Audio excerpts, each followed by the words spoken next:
ऐसा नहीं बात, अमेरिका को पाकिस्तान के जमहूरी इदारों की मजबूती के लिए काम करना चाहिए, ये भी आज इस कमेटी में कहा गया।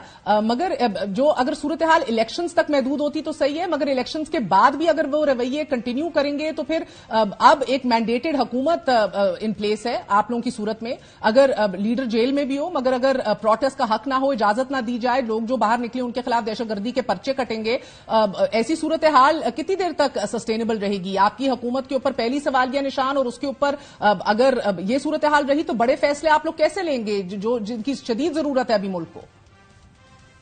देखिए, इस वक्त अल्हम्दुलिल्लाह हुकूमत को बैनुल-अक़वामी सतह पे कोई मुश्किल नहीं है।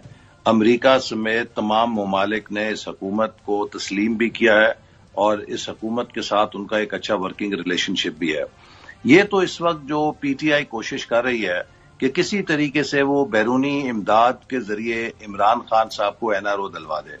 इमरान खान साहब को एनआरओ नहीं मिलेगा, उनको अदालतों में अपनी बेगुनाही साबित उसी तरह करनी पड़ेगी जैसे हमने अपनी बेगुनाही अदालतों के सामने साबित की और सुरखरू हुए और बाइज्जत रिहा हुए।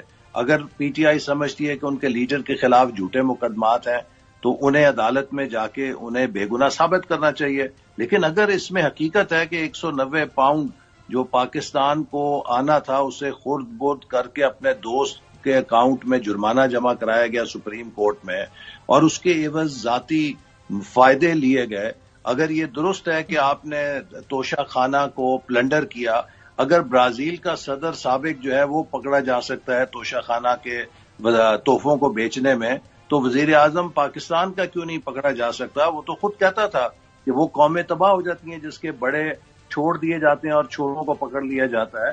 तो फिर इंसाफ का तकाजा तो यही है कि वो अपनी बेगुनाही को साबित करें और सुरखरू हों, लेकिन अगर गुनाहगार हैं तो वो अपने अमाल के ये बात सही है आपकी एहसन इकबाल साहब। उनके अदालती जो कार्रवाई है वो तो उनको फेस करनी पड़ेगी, मगर पीटीआई दूसरी तरफ ये भी कहती है कि जब तक वो जेल से नहीं निकलेंगे प्रोटेस्ट भी जारी रहेंगी। मगर इलेक्शन से पहले इंतखाबी बदसलूकी और तशद्दुद के बारे में जो आज डोनाल्ड नू ने जिक्र किया कि उस हवाले से वो फिक्रमंद थे, इलेक्शन के बाद तो यकसर माहौल को तब्दील होते दिखना चाहिए पाकिस्तान में। अभी मजीद और प्रोटेस्ट करेगी तहरीक इंसाफ, मगर जो पंजाब में हुआ पिछले दिनों अगर वही दोहराया जाएगा तो आपकी हुकूमत की साख जमहूरियत, freedom of press, freedom of protest, civil liberties, इसके ऊपर आप लोग क्या अपनी लेगेसी छोड़ेंगे और क्या बात होगी इस मुल्क में? फिर देखिए, वो उनके नुमाइंदे जो ऐवानों के अंदर हैं, हमने उन्हें कहा है कि हमारे साथ बैठें और मुल्क को आगे ले जाने के लिए एक मुस्बत किरदार अदा करें।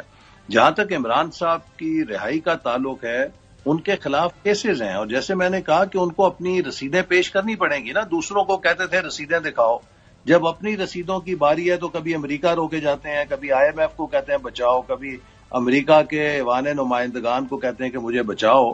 तो भाई आप अपनी रसीदें दिखा दो तो जेल से बाहर आ जाओ।